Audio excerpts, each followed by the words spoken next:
Okay, everyone, I'd like to welcome you all this evening. This is the fifth and the final in the series of seminars in conjunction with AgriSearch, AFBI and the UFU.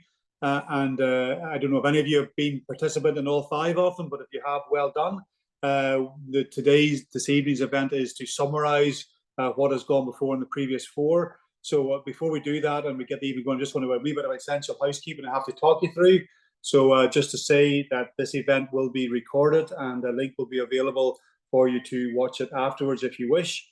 There will be a Q&A session to follow the presentations this evening, and you can access any questions you have, and I would invite you to put those questions in early rather than wait until the Q&A session itself starts. But as you see a question through the various speakers, put it into the Q&A chat or into the Q&A using the Q&A button. And that will then be, we'll go through those at the end of the presentations. And also to remind you, there will be a survey at the end, and if you would be kind enough to complete that, that helps us to improve going forward. So we can tailor other events similar to this, perhaps to to what you think might be better. The session should last about an hour. We'll aim to finish up around 9. If you run a wee bit over and the question's good, I hope everybody's okay with that. But that's kind of the target for the evening. So again, welcome to everybody, ladies and gentlemen, and I don't want to delay proceedings any further, so I will pass over at this stage to Elizabeth Magowan, who will introduce the topics for the evening. So over to you, Elizabeth. Thank you very much, John. And if you can just confirm if you can see a presentation there, that'd be useful. Yep. Great, thanks, Rachel. Thanks, John. Good evening, everybody, and I will also congratulate you if this is indeed your 5th webinar that you've watched. Very well done. And thank you again for letting us into your homes. Really appreciate the opportunity to share some of the science that's happening at AFBI Hillsborough with you. I'm delighted to run these webinars in partnership with the UFU and AgriSearch. So I'm just going to take a couple of minutes to explain why we're here, why we're doing these webinars. And basically, and apologies if you have been on all 5, this is the same story and the same scene that I've set for all 5, but to remind us again that back 50, 60, 70 years ago, farming was an awful lot different, and there was a huge drive to produce food. And it's fair to say that the farm back in that period was probably less extensive, was more extensive, less intensive, and as such, probably had a bigger, better biodiversity and soil health. But with the passage of time, there's been an even greater intensification of food production to feed a hungry and growing population. And here we have Joe Senior, Granda Joe's son, who has very much faced different challenges than Granda Joe, in that he had to really upscale food production and get more from the land and the resources that he had. But he also had to start taking notice of the amount of nitrates and phosphates leaching from the land into the waterways. And going forward for our next generation of farms and the here and now, going forward from here, life is going to be different again. That level of food production will have to be maintained to feed those hungry mouths. But in our farming systems, we are also going to have to continue to minimise the amount of nitrates and phosphates reaching our waterways. We're going to have to make improvements in our soil health. We're going to have to make a lot of improvements with regards to the biodiversity on the land we farm. And lastly, but by no means least, this air quality agenda has really come up the priorities, with ammonia emissions being a very key one from a local perspective, and then those greenhouse gases of methane and nitrous oxide agriculture having a very significant impact on the levels of those in Northern Ireland. So tonight's webinar is really to give you hope that there's lots of scientists working in the field, in labs, in various forums in Northern Ireland, across Ireland, UK, and wider across the globe on lots of innovations to help us deal with that interface between producing food but in an environmentally friendly way. But in the meantime, there are lots of things that farmers and land users can do now. And I had the privilege of chairing a group of academics from across the UK last year and producing this report, how farmers can reduce emissions. And it's really a long list of interventions that can be taken now, as I say, that would help a win-win scenario, both to maintain profitability and productivity on the farm, but also reduce the environmental impact of that farming system. So this past 5 webinars have really been designed to try and help yourselves understand what those win-win interventions could be. So on the 26th of September, we looked at increasing production efficiency and 24-month calving and 24-month slaughter and the tools that are currently there to help you do that. For example, Bovis. On the 3rd of October, David Patterson took us through resilient grassland management and talked a lot about multi-species swards. On the 10th of October, Anna and Amy and Omar gave us a lot of insight into nutritional strategies to reduce nitrogen, phosphorus and methane emissions from dairy cattle and cattle in general. And then last week on the 17th of October, Suzanne Higgins took us through key ways to manage nutrients and maximise the value of nutrients that are applied to our land. Tonight, Taro, Takahashi and Stephen Morrison will help us understand the whole carbon benchmarking system and hopefully help you then take forward carbon benchmarking on your own farm. So with no further ado, I'm going to hand over to Taro. Thank you so much, Elizabeth, and good evening, everyone. My name is Taro Takahashi, and I joined AFBI about a few months ago from a similar institute in England. And to be honest, Stephen Morrison, my colleague, will come on in 10 minutes' time, and then tonight's topic, and he can cover everything very comfortably. But he gave me this opportunity to expose myself, and so that I can say hello to the farming community in NI. And also to give you a bit of international flavor to this seminar series. So and that's the purpose of the first session of the night. And Taro, could you hold your microphone maybe a wee bit closer to your mouth? You just don't hear you just as well as we were hearing you earlier. Can you hear me? Yes, that's much better. Is that better? Okay, I'll hold it here. And this is the on the final night, and we talk about the principles of carbon benchmarking in the first section, and then go into the case studies for the what farmers can do. So it's based on the net zero livestock report from 2022. But then tonight I cover 3 contents in the main, and what net zero really means, and then how do we define it, and what is the difference between carbon footprint and inventory, and finally to understand the GWP star concept, whereby methane is perceived to be less important, and how does it impact on the our pathway forward from here. Elizabeth, am I sounding better? Am I sounding all right now? Sorry, keep it like that, Taro. Close to your mouth. That's good. Okay, that's good. Thank you. So before I start, so these are the 3 take-home messages that I wanted to convey tonight. Number 1, that the net zero is assessed for the unit of greenhouse gas inventory, which essentially means jurisdiction, in our case, NI. And then if you try to just reduce the inventory without any strategy, then that is known to cause various trade-offs in society, for example, economy, for example, water quality, for example, biodiversity, and so on. And so that is a recap of what we already know. Therefore, the different concept from the inventory carbon footprint has been invented to inform these trade-offs. And this is of greater interest to supply chain stakeholders. So policymakers may be more interested in inventory, and the supply chain stakeholders may be more interested in the carbon footprint. And so we need to understand both, and we need to reduce them both. And finally, for both the greenhouse gas inventory and the carbon footprint, there's a new accounting method called GWP star, which you may have heard of already, whereby the short-lived nature of methane is more accurately accounted for.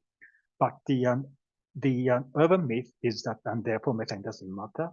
And tonight, I'd like to make it very clear that methane still matters under these GWP stars, unless you are able to continuously reduce its emissions forever, which is possible, but it's a big if. So let's start with this concept of the net zero. So net zero means that your emissions are all totally offset by the sequestration, as you know. And if you have no constraint whatsoever, then you can actually achieve that. Suppose that on your farm you have got only one cow, and you have got lots of trees, and then you can achieve net zero. So unconstrained question of the can you achieve net zero? It's a very easy thing to do. But our early study from England showed that to do that, and for the whole lifetime of the beef cattle, and to offset the emissions upstream and downstream, everything, then you probably need about half a hectare of the forest to reach the equilibrium point. So that means that yes, you can do it, but the economic sense doesn't basically add up. To show that more clearly, we estimated the annual impacts of the meat tax in the UK. What happens if we try to disincentivize the livestock farmers from producing more of the red meat, and therefore you can save the greenhouse gases?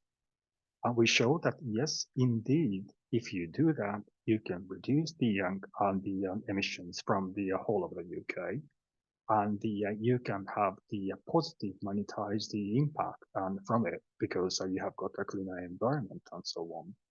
However, we have also shown that the economic losses associated with it is quite large. In our scenario, it was about 240 million pounds per year. And more importantly, these losses were much bigger than the monetized amount of the greenhouse gas saving. So in other words, if you just don't think about anything else, we can achieve net zero. In the most extreme case, you can import all the food, and then we are basically achieving net zero because we are not emitting anything from our own agriculture. But when we say we will achieve net zero, usually it generally implies that we will do so without incurring negative societal consequences. This is understood, not very often said, but understood. And that these societal consequences include economy, food security, health, and the non-climate environment, for example, water quality, ecology, and many more aspects of the society. So that's why we have to take balance of it. And then that's how the carbon footprint concept was invented. You may already be aware, but there are hundreds of greenhouse gases in the world. And then these are 2 pages out of 12 pages from the Intergovernmental Panel on Climate Change and defining greenhouse gases. But there are only 3 gases that are pertinent to agriculture in the main. Our modeling studies have shown that about 99.9%, this is not figure of speech, literally 99.9% of the greenhouse gas emissions come from these 3. Therefore, the others really don't count at the practical level. And they are CO2, methane, and the N2O. And they have got different lifetime, and they have got the different characterization factor, meaning that how much the radiative force they impose so that it contributes to climate change. And they have got the different pathways in terms of how they are produced. For example, the production of fertilizer, the factory, contributes to CO2 emissions. Enteric fermentation contributes to methane emissions. And the application of fertilizer, nitrogen fertilizer, contributes to the N2 emissions and so on. And my colleague Stephen will discuss more about how you can reduce them at the each of your farm. But for now, we would like to make a distinction between the on-farm emission, also known as the greenhouse gas inventory, and the carbon footprint. So greenhouse gas inventory, which is the policy goal in the main, means that we measure what is happening on the farm. So that means that if that doesn't happen on the farm in the UK or in Northern Ireland, then it doesn't count for the greenhouse gas inventory. In another extreme scenario, if you just borrow a dairy cow from the south of the border only at the milking time and then return it after that and then bring it back in the evening milking time, then you can significantly reduce the greenhouse gas inventory because it's not happening within the UK. However, as I said, and that is not the only measure of the societal benefit, because there are a lot of trade-offs. And so the concept of carbon footprint instead covers the whole of the supply chain. In other words, the inventory is the location-specific concept, and the carbon footprint is the commodity-specific concept. And so supply chain and stakeholders are more interested in the commodity-specific concept, because they can then talk about how much greener their products are compared to the levels. Whereas the policymakers are more interested in talking about inventory, because they want to talk about their performance of their own country compared to the other countries in the world. So that is the another important distinction here.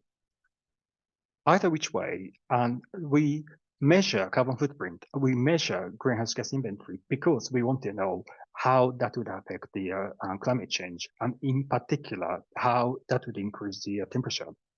So in that regard, we have been using the assessments method called the GWP 100, Global Warming Potential 100, for a long time. But the new studies are increasingly showing that it doesn't predict the temperature change longer term very accurately. So what you're seeing here is the diversion from the predicted temperature change and from the actual temperature change, as predicted by the physics modeling. And then therefore a new concept called GWP star, whereby the fact that the methane is a short-lived gas, meaning that it gets decomposed into another form of gas much more quickly than others, and should be taken into account. So that's the consensus, or increasingly becoming consensus in the academia working on the climate change. So what it means is that because methane is a short-lived gas, that means that over long term, the effect will be offset because it's no longer in the atmosphere.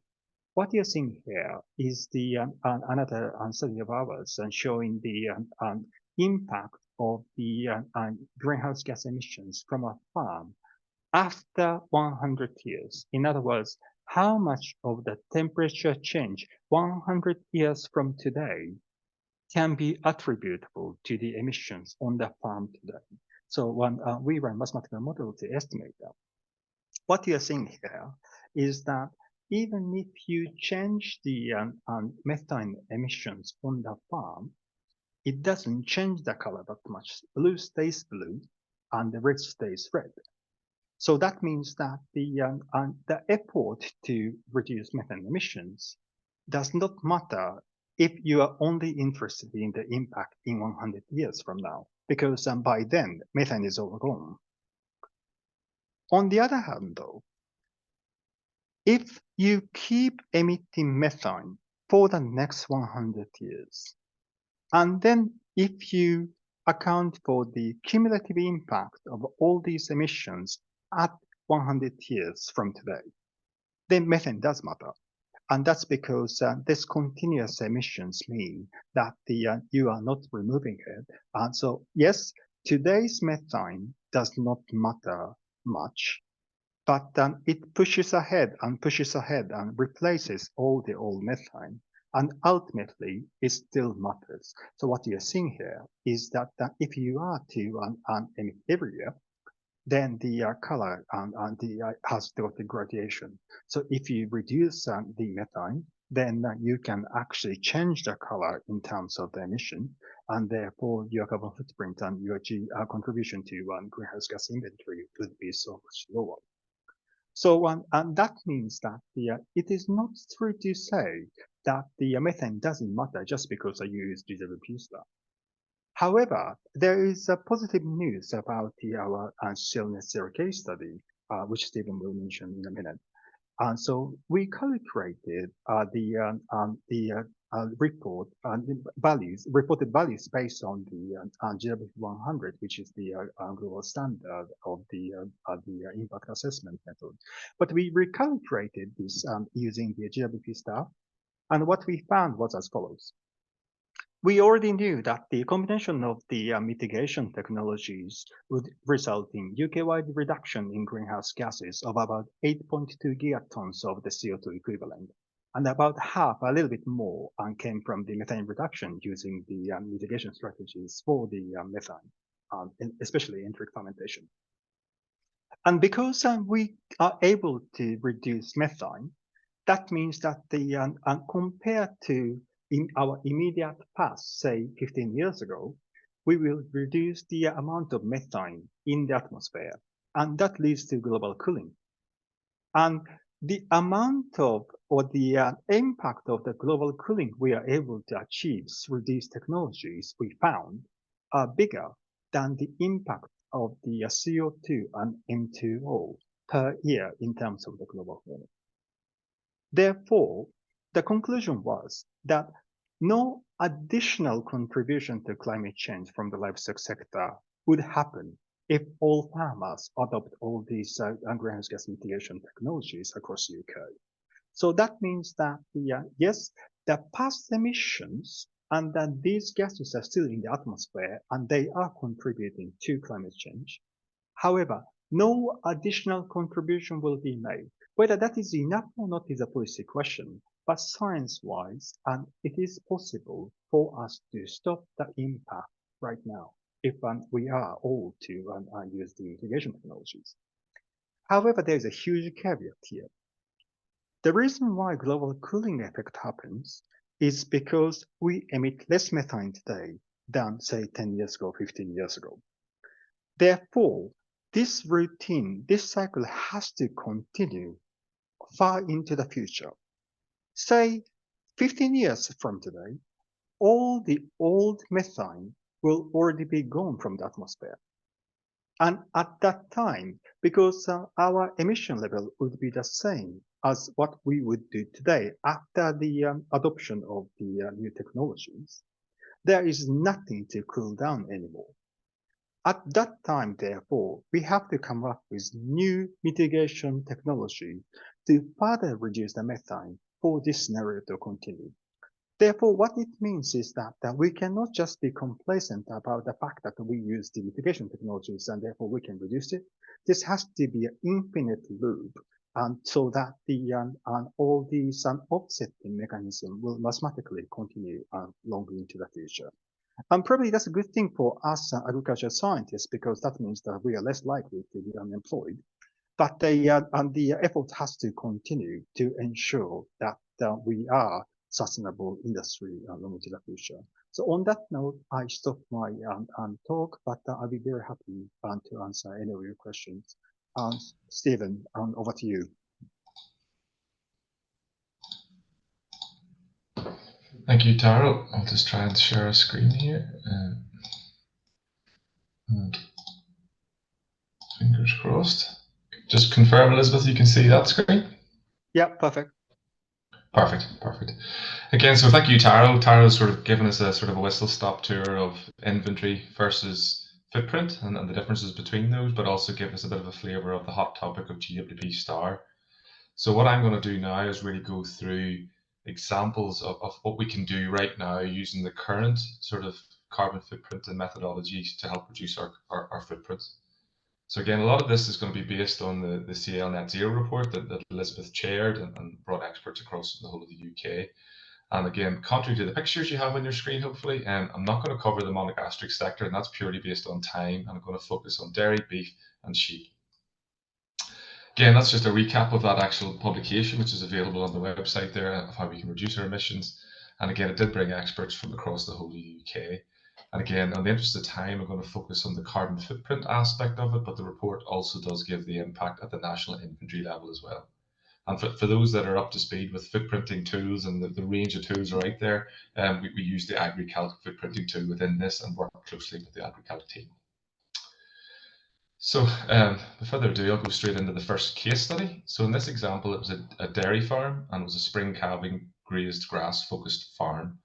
Again, this is a real farm that's out there in the UK. So it's almost 400 cows, just over 200 hectare platform, just over 5,000 litres per cow, and of high solids, and again, calving at 24 months of age. So you'll see the total emissions on sort of presentation of the slide, we're just over 3,300 tons of CO2 equivalents. And then that's on the traditional metric that's currently there, not GWP star. But again, on the pie chart, you'll get to see where those emissions are largely coming from. And the big players there really are enteric fermentation. So that's that digestion of the feed, digestion of the diet in the animal itself, and the methane it produces. Manure management and fertilizer being the big components in that particular farm. That resulted in a carbon footprint per kilogram of milk of 1.46 kilograms of CO2 equivalent per kilogram of milk.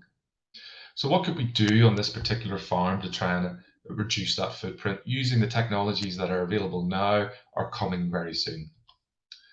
So again, apologies for the lots of information on the slide, but I'll try and work my way through this and maybe just focus on a number of key areas. And hopefully you can see my mouse moving over the screen here. So again, when we looked at the data here, we could see in this particular farm, the farm was carrying a lot of surplus replacement stock, much longer than they needed to.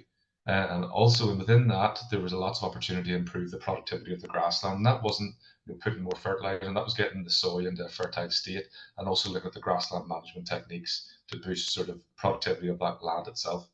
So by doing that alone, we were able to bring the footprint down by 7.5%.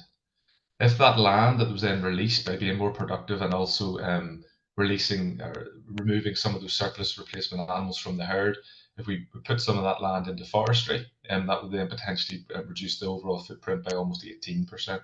So again, fairly big savings in the footprint level there from ready to go technologies currently. Again, I'll not step through every technology here, but we could look at fertilizer amendments, so converting more into protected urea or using nitrous oxide inhibitors in some of the fertilizer formulations. Again, could reduce our footprint by almost 3%. Again, thinking of the theme of nitrogen use and how we use our nitrogen. Again, switching more and more legumes into the grassland, particularly the grazing grassland, we could bring the footprint down 8%.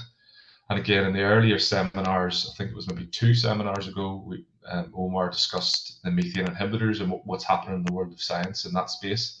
And again, there are inhibitors starting to come to the market, and there will be more and more coming in the future. So we assumed either the inhibitors with a 15% effectiveness of reducing methane from the cow or 30%. And again, you can see substantial reductions in that carbon footprint.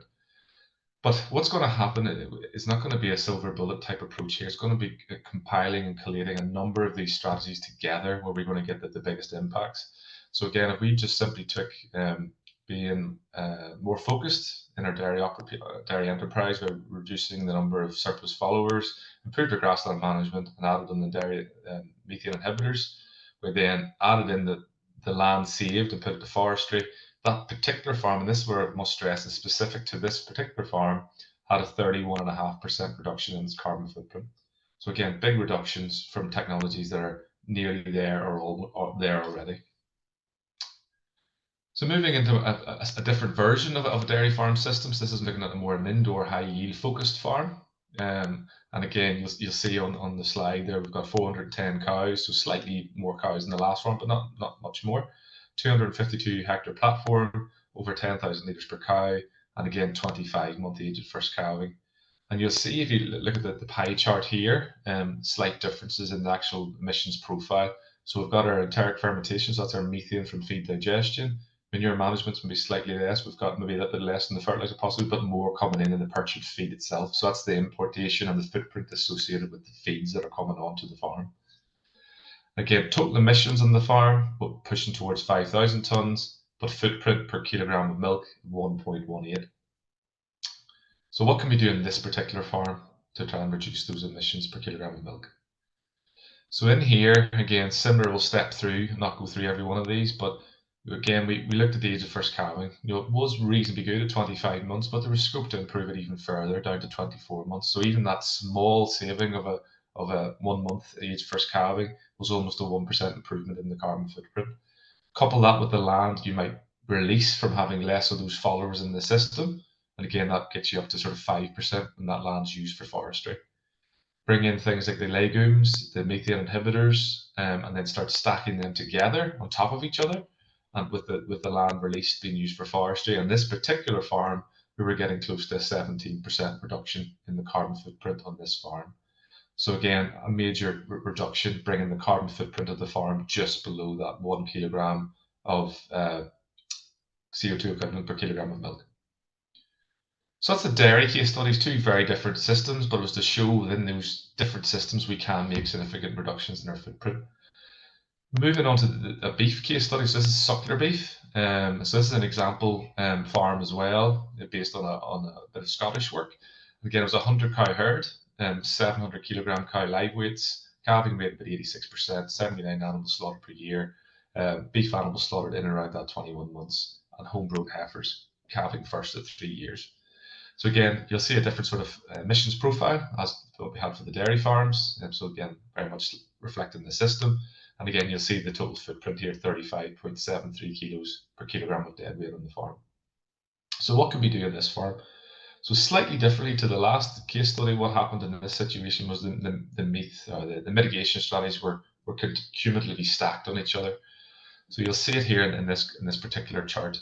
So again, we started up here at a footprint of 35.73. And what we could see was there was opportunity to increase the number of calves reared. And again, that was by 5%. Could be pushed harder, but that was what was aimed at 5% improvement.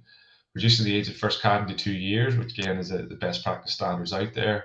Again, reduced our carbon footprint by 1.4, plus then adding that on brought us to 8.2. So now we're cumulatively at 8.2% reduction in our carbon footprint. Add on that the cow weight, we can target reducing the cow weight through genetics and improvements in that space. Again, further reduce the carbon footprint, but only a small amount in this case. Reduce the age of slaughter further down to almost close to 18 months, a fairly big reduction in our carbon footprint. Now we're cumulatively sitting at 20.5%. And again, add some of these other mitigation measures to improve grassland management, the methane inhibitors, and I think this was assumed at a lower, I think it was 20% effectiveness rate. Add in improved manure and nutrient management, and then some inhibitors on the artificial fertilizer itself. And in this case study, we managed to get the footprint down by 37% on the sort of real farm situation. So a big saving is possible. And again, bringing this through into the sheep sector, we picked up 3 case study farms here, 2 from the hills, 1 from the lowlands. And again, I'll not go through it all in depth, but again, these are real farms across the UK. So 690 Welsh ewes in the first farm, and again, a mix of mule and Texel ewes on the second farm. On the lowland farm, it was Clins and Abermax farm, over 1,400 ewes in total. But what you'll see on the emissions profile on these farms is very different. Obviously, on these farms, there's very little in terms of energy use, so again, a small part of the footprint. A big chunk of the footprint will be methane and feed digestion. So that's the enteric fermentation we talked about earlier. Because there's a lot less supplementation, so there's less coming in from feeds, potentially less coming in from other sources like bedding, etc. Again, apologies for so much on one slide. I wasn't going to go through every number in detail. It was more just to show that there are some common threads coming across these farms, which are very different. And again, those threads are circled here on the chart.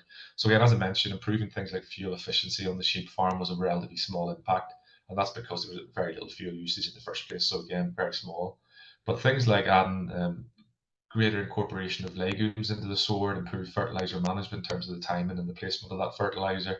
And again, in things like improving sheep health, leading to improvements in sheep productivity, all contributing together with things like nutrition, we're getting us a cumulative saving of around 37 on this farm, 27% in this farm, and 14% in this farm.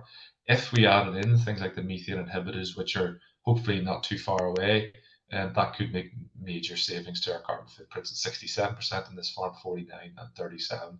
So the potentials are there. The challenge with some of the methane inhibitors, which was talked about in the previous webinars, was making them applicable to the grazing situation, which the researchers around the world are currently working on, but also putting them into systems where there's very little supplementation. So obviously a lot of these sheep farms would be very, very low level supplementation in there. So again, big savings were possible using relatively commonly available practices to date, if you exclude the likes of the methane inhibitors. So by way of summary, I had 10 minutes to summarize a lot there, so hopefully I didn't go too fast there, but if we sort of focus on what we can do now, some of the basics are really fundamental, and that's really maintaining high levels of production efficiency is essential, and that will help deliver both our significant reductions at the footprint level and into the national inventory also. The dietary methane inhibitors will deliver significant impact, but that potential will be based on their feasibility, both in terms of cost and practicality, particularly in the grazing situation for our ruminants. I say grassland forms the basis of our ruminant systems, therefore improvements in things like soil health and the fertility of that soil really will facilitate improved yields and the utilisation, which again will be underpinning improvements in our greenhouse gas footprint. Again, how we use our nutrients, be them artificial or be them more our manures and our slurries and things like the additives coming in, such as nitrification inhibitors and protected urea-based fertilizers, will all help reduce both our N2O emissions, which is our greenhouse gas, but potentially will have benefits in terms of ammonia. And again, if we start to incorporate more on how we manage our legumes into our swords, again, that can reduce the fertilizer need and the emissions associated with both its production and its use. The afforestation, which is a topic which gets lots of debate, of the released land from that improved productivity does offer potential to further reduce those net emissions. And again, the big science question currently out there is accounting for that soil carbon sequestration. Again, could have a big role to play. And again, there's a lot of science moving in that space currently. But I suppose the last take home there is really knowing we are. If we don't monitor and we don't measure, we can't make improvements. So completing those regular carbon audits to really see where our baseline is, help identify the hotspots, and then monitor our improvements over time is almost the starting point of where we are now. So thank you very much. That is me hopefully through, and I will try and stop sharing.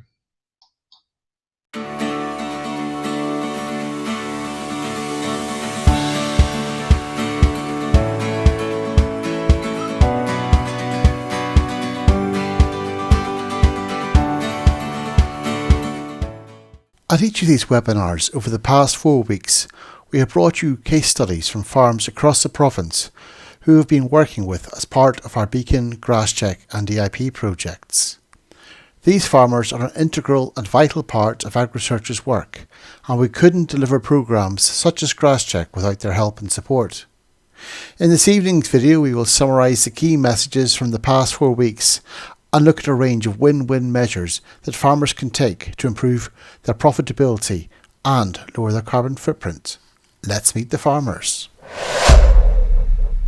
Frank Turley from Downpatrick, farm in partnership with my father and mother, farming 500 acres and we're a suckler cow to beef system.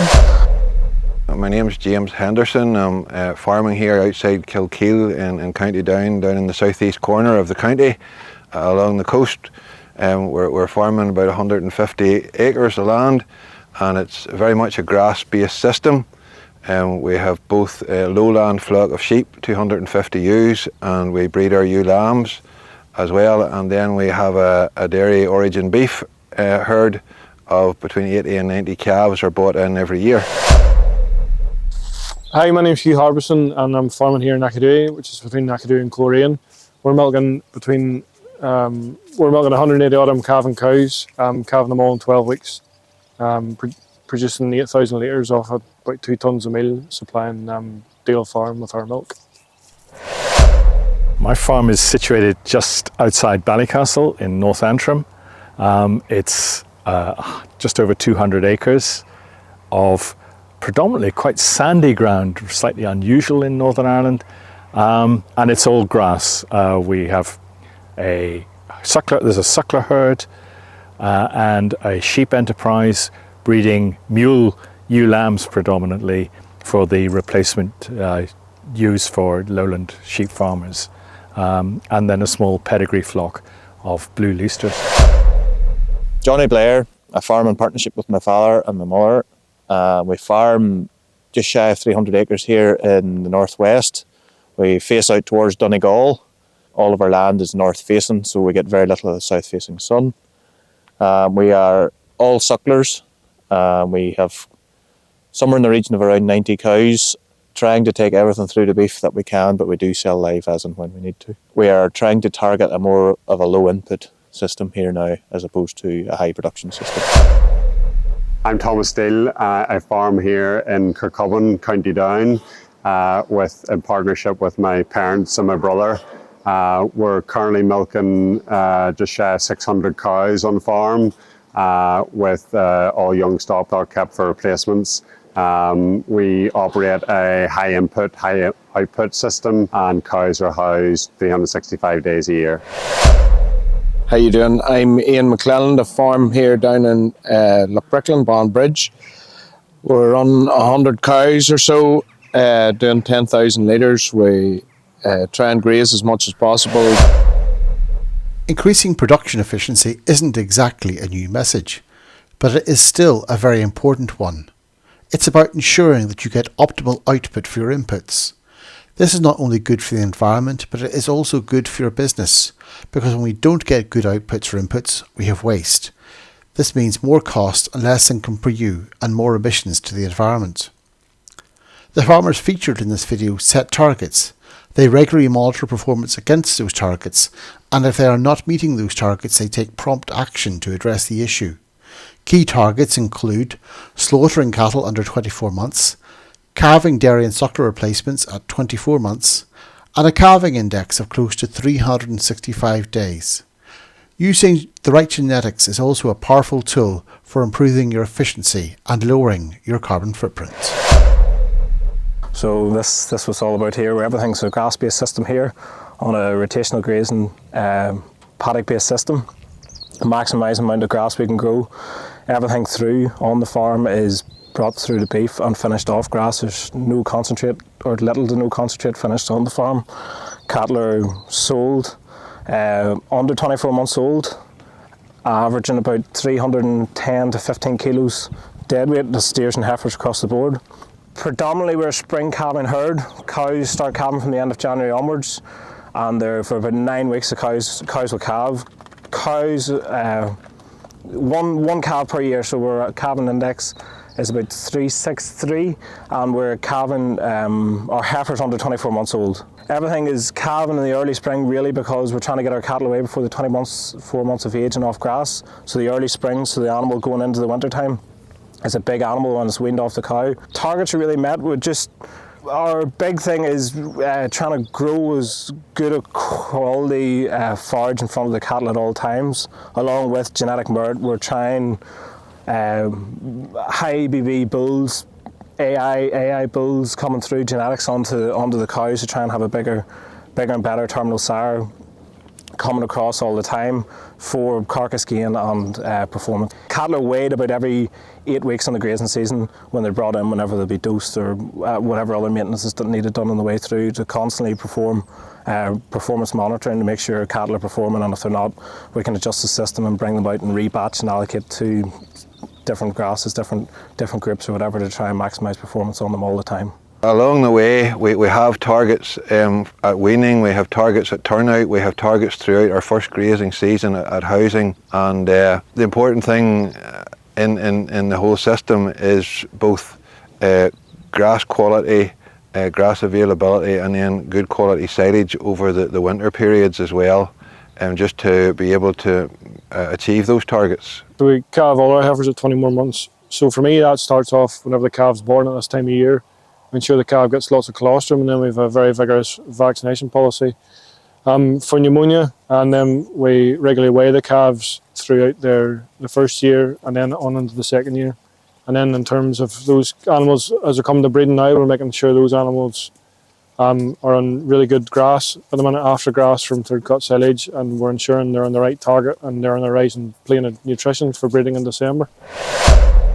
Grassland is the bedrock of our dairy, beef and sheep farming systems.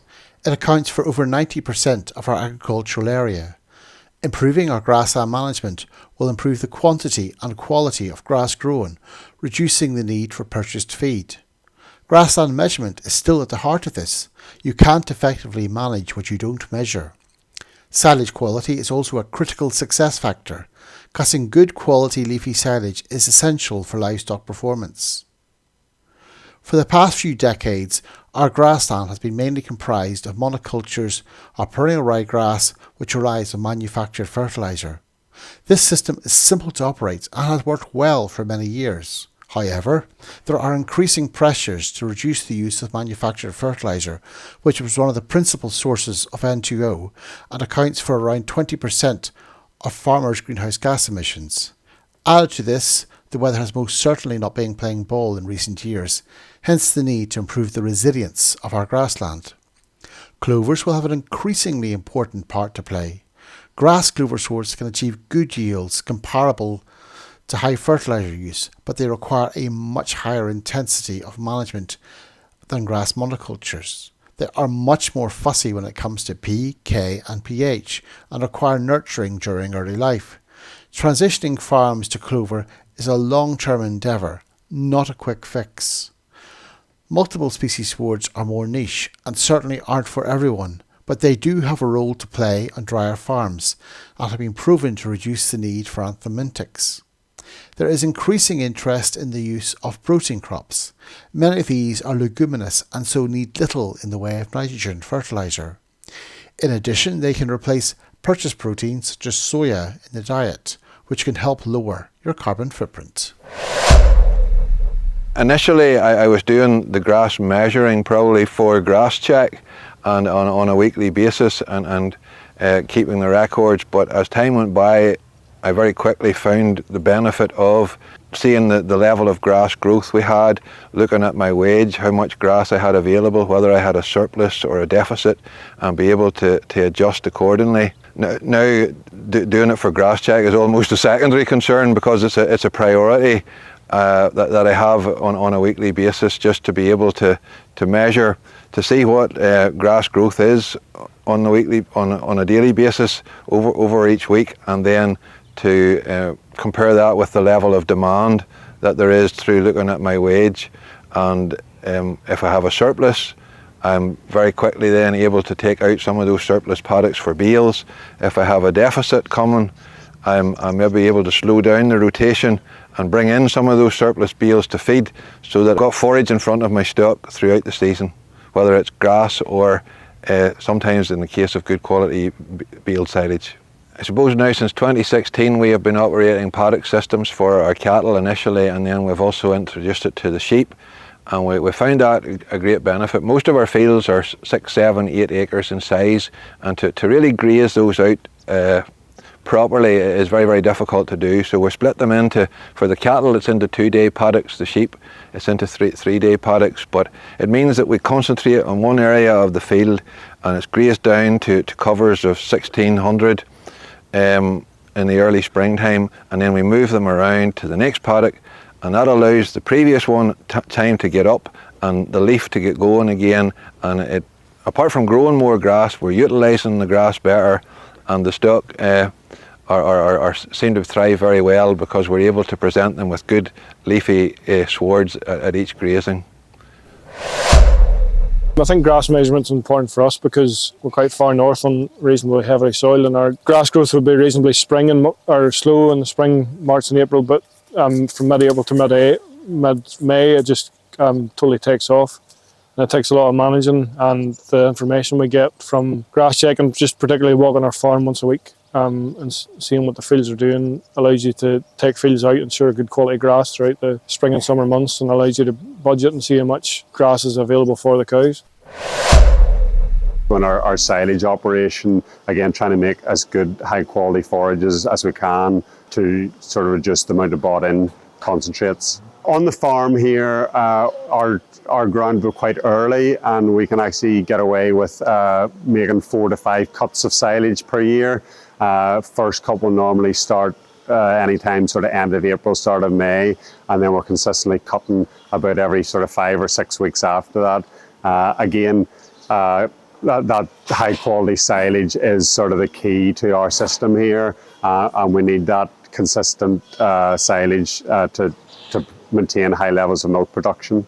When we initially, I suppose, went to the multi-cut system, what we have noticed, I suppose, a big difference is just we don't really end up with such a bad cut of silage. All our cuts are the same, and for our cows here, we need the same ration 365 days a year, and our first cut, second cut, third cut, there's not a massive difference in them quality-wise, and I say we can sort of feed those to all our stock on the farm here. So I say consistency would be a lot more uniform. Traditionally, whenever we've bought a grass seed mix, we've always had that kilo of white clover in it, and we've never gone away from that. We've always saw the benefit there, and we're grazing paddocks maybe 2 years out of every 3. We're taking silage out on the 3rd year, and we're moving around in that rotation where we're allowing and encouraging the clover in the swards each year. And that has meant we have been able to ease back a little bit on the use of nitrogen fertiliser. And then, as you said there, we've introduced red clover a few years ago, and that has been made into big bale silage to be fed to young calves. And again, well, that's just grown on slurry and no nitrogen fertiliser, and that has been a really good benefit there. High protein forage with no nitrogen fertiliser.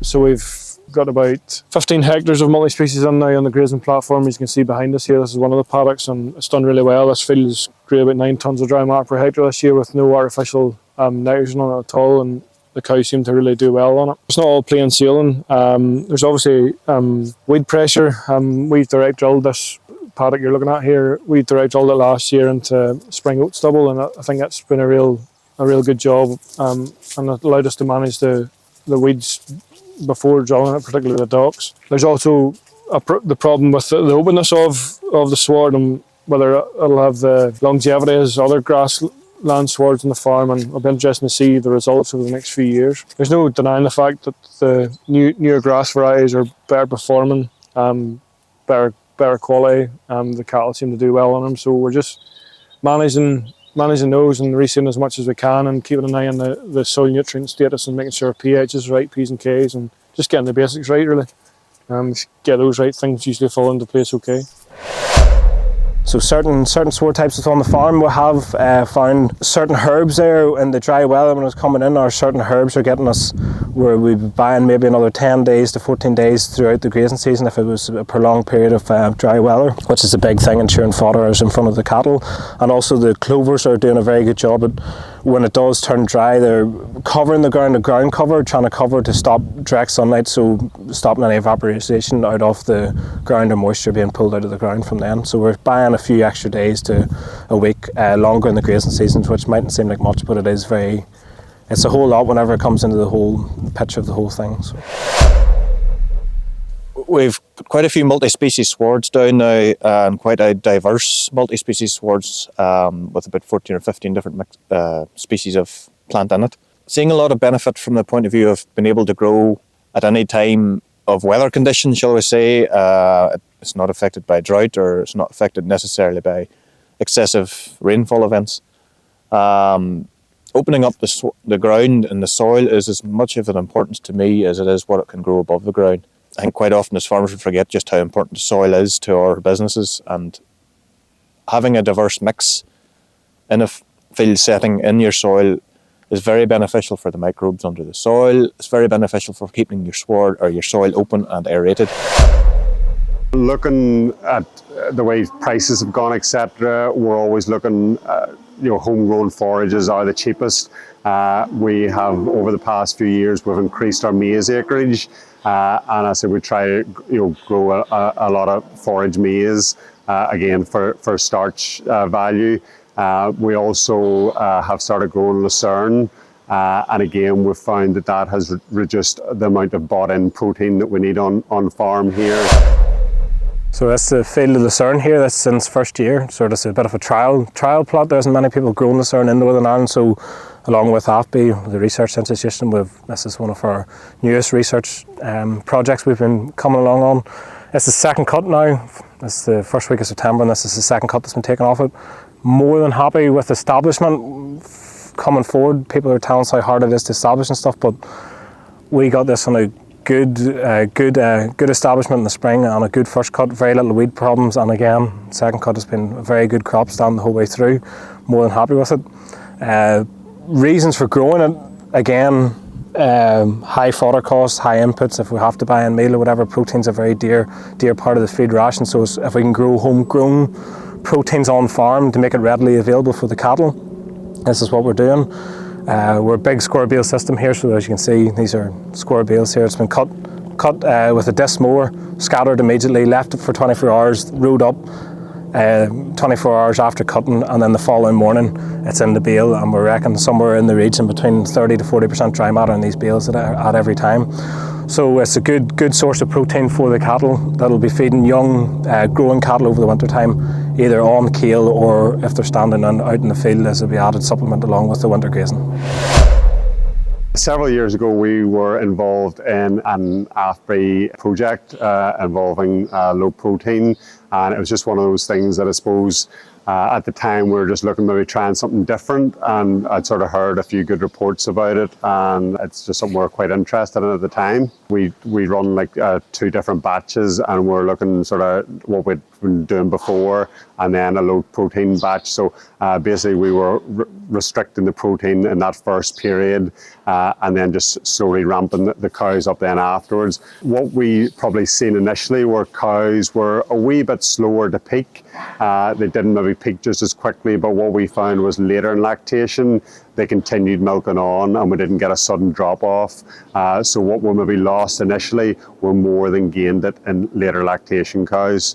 It actually worked very well with us as well, because we're 3 times a day milking here on the farm, and we would tend to find with milking those low yielding cows 3 times, we were getting the lactation was extended and more milk was being produced. Nutrient management in grassland is an important topic both for the farmer and for the environment.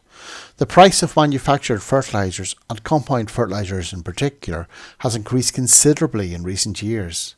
This makes it all the more important that farmers optimise the use of their organic fertilisers, namely slurry and farmyard manure. Soil testing is an essential component. A pH of 6 or above is critical to ensure that you get the full economic value out of your fertilisers.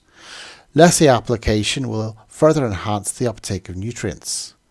Some of our farmers are now seeing benefits from using precision fertiliser application technology. Yeah, on the farm, recently, due to legislation, we have started spreading slurry with dribble bar. Again, we've found that probably regrowth will be a lot quicker, and especially with our multi-cut system, we need to get the slurry out quickly, get fertiliser applied to allow that to grow again, and for cutting the next time. We've also, I suppose, maybe been targeting our slurry a lot better. With the closed period, slurry's been kept on farm here during the winter. We can then use that slurry to grow good crops of maize, and also for our silage as well. We'll be able to reduce the amount of bought-in fertiliser that we're actually using. All maize is grown on farm purely through cow slurry and farmyard manure. There's no actual bagged fertiliser applied to that. We started using the less spreading about 3 years ago on the fertiliser sower. It came early spring that year, so we're very happy with using it. We've found that we can go on to grazing ground a bit more often, doing less damage and less refusals when the cows go back in. So that's been a big benefit with the spreading, the fertiliser spreader. It came early that spring, and it has been very successful. It's very, very accurate, and spreads to the GPS as well.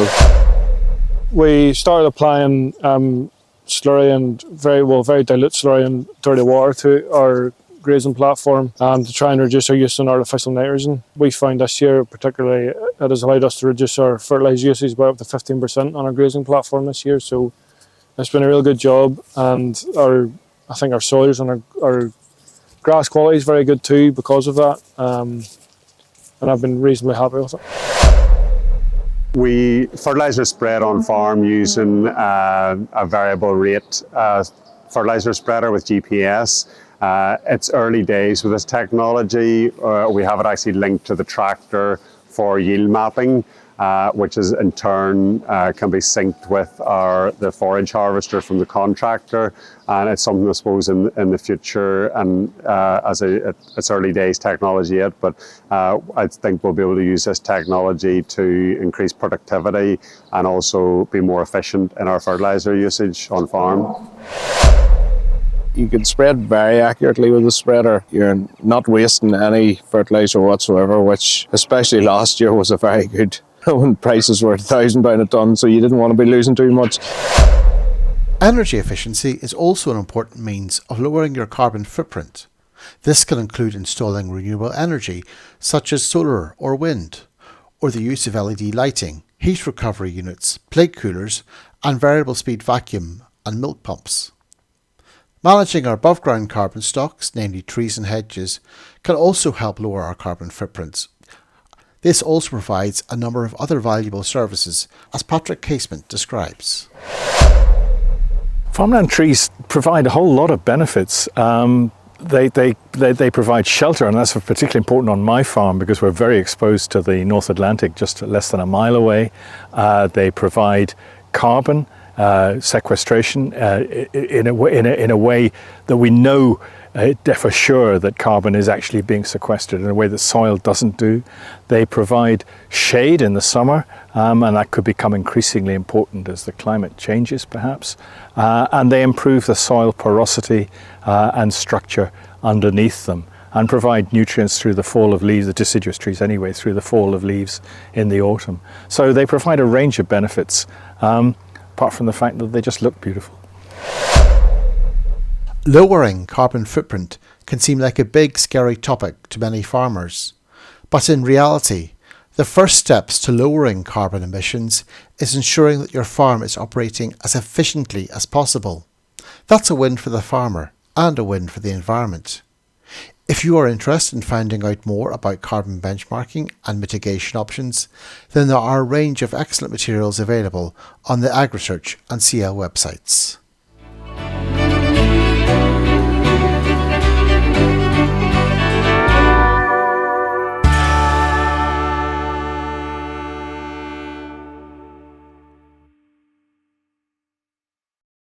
Okay, everyone, welcome, ladies and gentlemen, welcome back again. And thank you everybody for your contributions and your chat so far. We'll get straight into the questions, and I'll just introduce the panel to you. The faces you're already familiar with. Stephen and Taco, welcome back on the panel. Elizabeth and Jason will be here as well. And I'm just looking to see. I'm going to check my own Q&A and see what questions we have. And I'll just go through these questions, guys, and we'll direct them to you as we think appropriate. So the first question in here is, why is agriculture responsible for upstream and downstream emissions? Surely consumers, etc., are responsible for their own emissions. So I suppose, Taco, that's over to you probably first of all, in terms of that inventory question. I mean, I hear this a lot from our farmers. Why are we almost taking the blame for everything, it seems at times? Yeah, that's a really good question. And my short answer would be that no, it is not responsible, especially from the inventory point of view. As you know, that all other industries are now trying hard to go net zero. Like, for example, the supermarket is trying to use renewable energy when they refrigerate food. And the fertilizer company is trying to achieve net zero at the production side. That means that if they're all doing that, then what we need to focus on is the on-farm emission. So the short answer is, in terms of inventory, we don't have to be responsible for that. However, when the supply chain stakeholders are interested in carbon footprint, the definition of carbon footprint, as I said, is the commodity-oriented calculation. And therefore, if they want to market their products as net zero beef or net zero milk, then regardless of this moral question of whether we should be responsible, they may use that as their marketing tool. So that's the different matter here. Okay, thanks, Taro. Stephen, do you want to make a comment on that as well, just whenever? Yeah, I think Taro covered it. It really is on the footprint, and you will pick that up to reflect the commodity footprint, the actual product at the end of the production cycle, from sort of the feed, the fertilizer, the fuel, right through to the processing in the factory, etc., which would be the final footprint of the product. But at the inventory level, you'll be focused on what's in your control in terms of your jurisdiction. So that'll be Northern Ireland. What are we producing within Northern Ireland? So it is a bit of a difference between footprints versus inventory. But again, as Taro mentioned, as we know, all parts of the supply chain are looking to improve their footprint. So inherently, the upstreams and the downstreams will be improving as well. So again, that will affect the final footprint. Okay, thanks, Steve. Taro, another question for you here, and I think it refers back to the slide up, which showed I think 15 tons of CO2 equivalent from a cow equating to 0.5 of a hectare, or roughly an acre of forestry. And the question here is, how long after planting forestry does it take to sequester the amount of CO2 suggested on that slide? So I suppose, yeah, is that a mature forestry? I mean, if you can hold the mic up, Taro, it's a problem with your headset. I think if you can hold the mic up so we can hear you better, that'd be great. Thanks.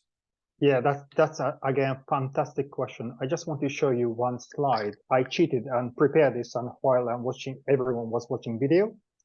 So the short answer is it doesn't matter. The reason why it doesn't matter is that when you look at the relationship between the year since planting of the tree and the speed of carbon storage, which is measured by the slope, how steep this slope is, it doesn't change that drastically.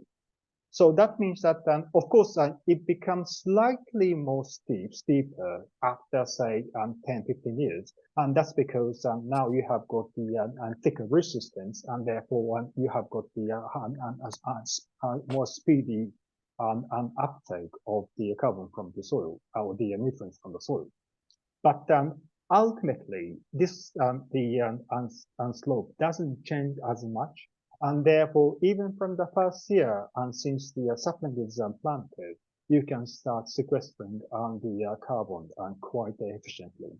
And in terms of the modeling, the case study we showed is the equilibrium value, meaning that we accounted for this year-on-year variation already into the calculation. So the saving potential you saw was the average across the long life cycle of the trees.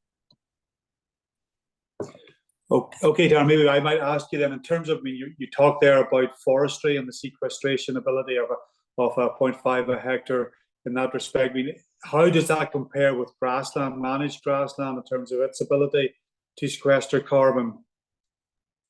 This is an area where the uncertainty is really, really large. So everything I say has to be caveated with that. But very loosely speaking, the current evidence shows that probably a very good grassland still sequestering carbon can sequester about 1/6 of what tree can sequester. So it's not negligible in the sense that you can rear animals, you can produce food, while you can also sequester carbon on the grass. But it's never as good as the specialist forestry or even the silvopasture system. So that's the balance you have to strike, because you have to produce for the growth. Okay, thanks, Tara. Stephen, maybe ask you. You put up some slides. You show some very interesting stuff on different production systems, different input systems, and there seems to be a little bit of a link in terms of this, finishing cattle earlier, and quite often that involves a higher input in terms of feed. And I hear this question quite often, about that feed comes with its own carbon footprint.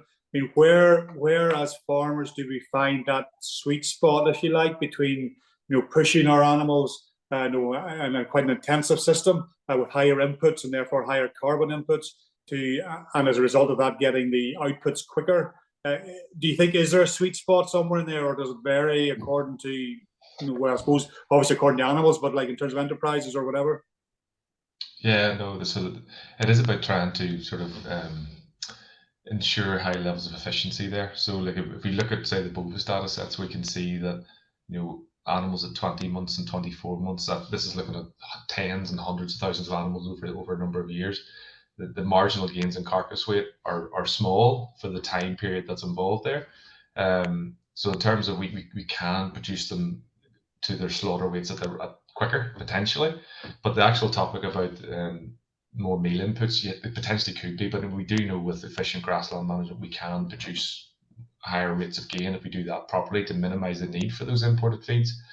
But again, the bit that maybe we haven't touched on as much here in this particular sort of session tonight was we focused on carbon. But again, if we did bring in a lot more of that meal and constantly push, we have to be conscious of the nitrogen, the phosphorus balances, the other elements of the puzzle that come in when it comes to the environmental side of farming. So we can reduce the footprint of our production systems by pushing for higher growth rates, higher performance. But again, we must be conscious of the other elements of that discussion in terms of the environment. Again, economics as well. we'll have to make sure the system's economically viable too.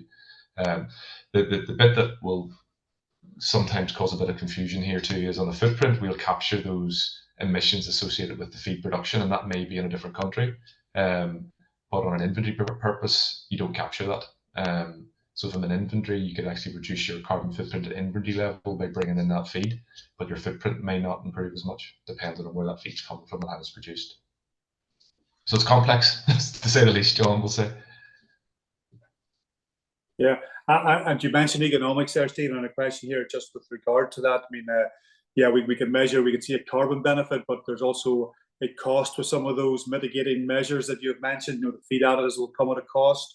The establishment of the types of swards, there's a cost. The management requirements at a farm level, there comes a cost. I mean, Hugh, a number of the farmers talked there about the need to be analysing and measuring continually. So I mean, where is that? Have you factored any of that sort of cost into where that cost benefit is in terms of the carbon as well? Yeah, no, it's a perfect question. Because again, what we're doing here is trying to look at the sustainability of our system. So carbon's part of that puzzle. Economics and further environmental aspects, social aspects, animal welfare, all come into the mix. So again, in terms of the costs, we did produce a nice report for CL, actually the previous report, which looked at a whole range of mitigation measures and put a bit of an indicator of their magnitude of cost and how easy they would be to implement. So some are relatively easy, in terms of its improved grassland management. It's reasonably straightforward to do. Others are very much more expensive end to pipe. So bringing in, say, a methane inhibitor as it currently is, and a lot of them maybe don't generally drive performance benefits, just reduce the methane. So again, making that, why would you bring it into your system currently whenever the incentives aren't there for that? Or even things like AD plants and capture, making sure that incentive is there, because they're expensive to set up in the first place, but potentially could have a lot of benefits. So it is about trying to map that through and work out for that particular farm what is viable for you. And that's why a lot of the ones we presented here are stuff that's best practice currently. It's looking at the age of slaughter, it's looking at the better use and timing of our fertilizers that we're currently using, it's using your soil analysis to apply the right nutrients at the right time. So it's trying to use those best things first before we go into maybe the more expensive, newer, novel approaches after that again.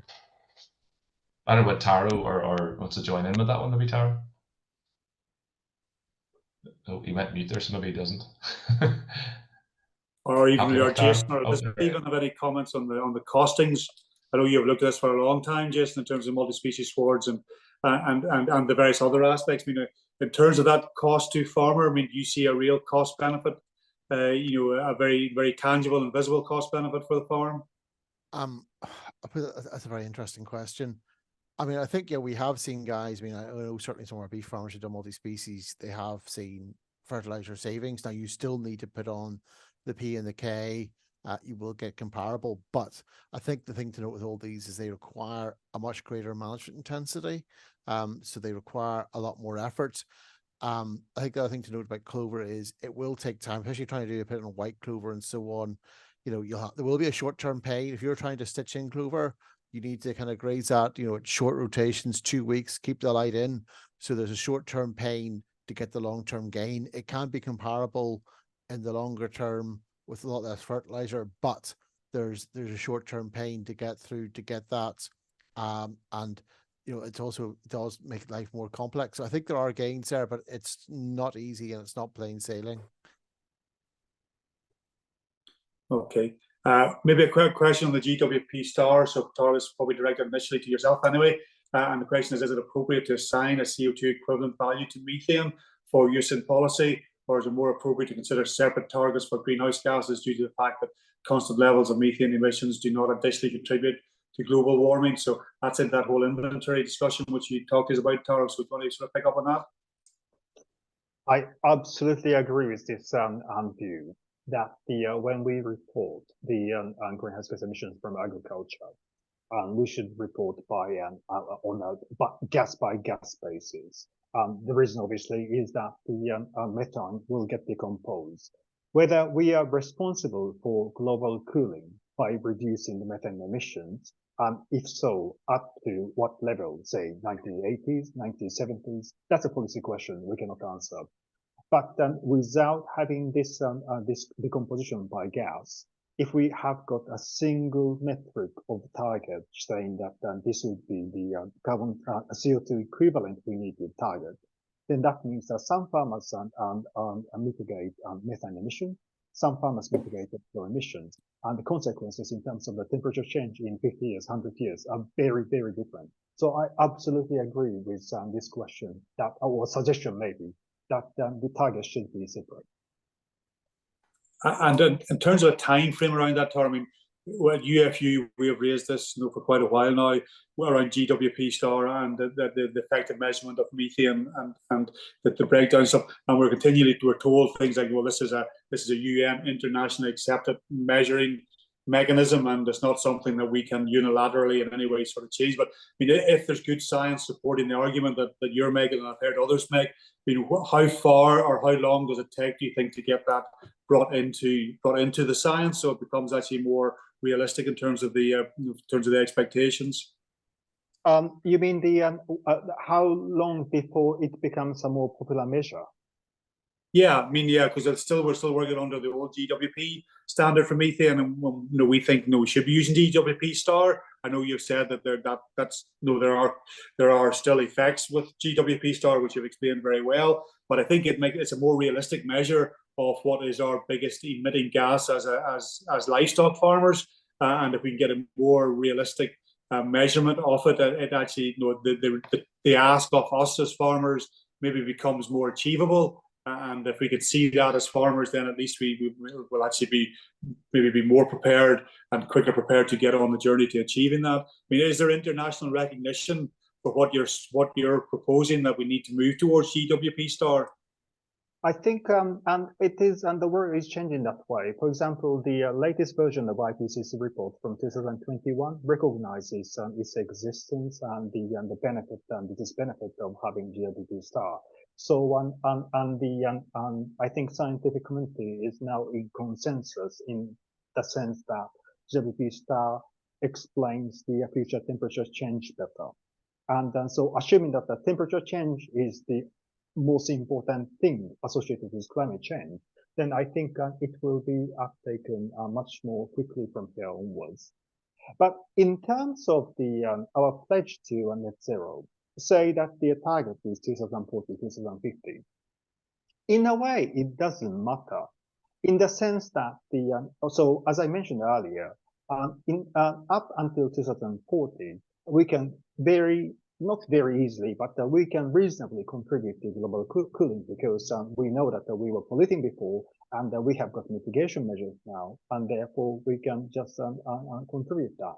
And then that can also be recognized in the form of GWP 100 because the CO2 equivalent value would be lower if we adopt these mitigation measures. So in a way, it doesn't matter mathematically. However, I get what you're saying in the sense that, okay, we are actually offsetting all the CO2 and N2 emissions as of today with the global cooling effect from the methane reduction. And that is kind of morale boosting for many farmers and the industry on the whole, and therefore people may become more interested in the uptaking all these mitigation measures. If so, why not is what I would say, because ultimately the goal is to not to contribute further to climate change, and whatever people get motivated, we should pursue that avenue. Okay, thanks, Taro. A question here around feed efficiency and the point that it varies widely within stock on each farm. And the question is, how can we practically identify the most efficient animals and exploit them while culling those with poor feed efficiencies? Can we take that, Stephen, I suppose, first of all? Yeah, no, it's a good question. And if you're in the sort of the monogastric sector, it'll be very much around your data and even into some of the ruminant sectors too. So if you have your information, have your data, feeding it into the genetics, improving your genetic profile to start with, then you can hopefully continually bring those animals with the better genetics for feed efficiency through, if that's your target. So again, a lot of it's going to be around the data and genetics related strategies, and then monitoring and measuring on your farms as best you can. Things like feed efficiency is difficult because intake is very difficult to measure on a farm. It's what we do on the research farms, but there's a specialist equipment for that type of behavior or measure. But yeah, so that question, I think at the farm level is probably around using your genetic strategies and constantly reviewing and monitoring your herd level performance data, or if you have your animals in subgroups, looking at the subgroup level. And within that, it's animal health is going to be a big part of that puzzle. So being able to have your health plans in place and deliver that health plan and hopefully protect the animals from any drops in performance related to health challenges, etc. So again, measure, monitor, and data. Yeah, thanks, Stephen. I think that work for like sustainable SRG, sustainable ruminant genetics is doing is very much focused on how do we do that, and I mean I've seen stuff where we're cattle based on methane emissions, because not all cattle emit the same amount of methane, and perhaps choosing sires based on their ability to produce less methane than others. Well, these are things which we will begin to, as farmers, become much more aware of in the coming years, and whenever we're like selecting sires and AI and whatever mechanism we're using. But all that is being developed, which I think is very interesting to see. Ladies and gentlemen, if there's any more questions, then fire them through quite quickly onto the Q&A, because we have ran over time a bit, and I'll take responsibility for that as chairman. But I think it's been a very useful discussion. A couple of points that I would just like to make, I suppose, just in summing up. I think great to hear the message actually that we can meet the targets that are set to us, and the mitigation methods which we are looking to employ on farms, the stuff that most of you will be aware of, some of it, well, a lot of which was mentioned this evening, will get us towards that target, that 2050 target. So I think that's important as an industry that we realise that, and we don't undersell our abilities and our capacities to meet our legally binding obligations, because if we can demonstrate to the government that we can do that in a sustainable manner, then we really have a very, very viable future for our industry going forward. And as with any industry, there is always a time of change, but with that change, there is that opportunity. And those farmers who take that opportunity now in terms of making their business more sustainable and start to adopt these types of methods, those I believe are the farms which will be the most successful over the next number of years. So I think it's been a very positive series of seminars. Personally, I'd like to thank all those who contributed. I'll mention the farmers: Hugh, Ian, James, Thomas, Patrick, Frank, and Johnny. I mean, without that farmer contribution, I think that really helps to make it real for all of us. To hear their stories, how they have actually lived this journey so far on their own farms. So thanks to them individually for that. And thanks to all the team there at AgriSearch and AFBI for having put this on. I think it's been a really successful series of events, and I would encourage you very much to do more of them. So I will close the evening there. Thank all of you. Wish you all good night, and hopefully see you all shortly. Okay, good night, everyone.